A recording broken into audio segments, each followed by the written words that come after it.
मालकानगिरी जिला माथिली रे बाबूंक राति मार्च हिताधिकारी राति रे बुझाउछंती वीडियो कारण दिन में घरे रहुना दुर्गम अंचल लोके माथिली ब्लॉक अंतर्गत कर्तनपाली उपांत गाँव में दिन में रहुना लोके धान अमल करने को जाउथवारु राति रे वीडियो प्रशासनिक टीम सह जाए लोकों आवास योजना रे घर निर्माण आरंभ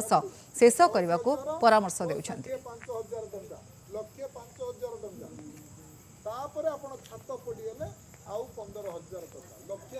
रूराल हाउसिंग घर गुड़ाक ठीक रे लोक मैंने करूना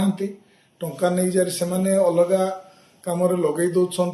जहाँफल आमको बहुत परिश्रम करा पड़ुछि आ खास कर आम जो घर गुड़ाक इनकम्प्लीट रोचे से घर गुड़ाक आम कंप्लीट करने दिन बेला लोक मान पाखक गले से आजिकल धान कम धान काटा कम व्यस्त रोच कहीं भी रोना से राति समय जाए लोक मान सचेतनता करुछु।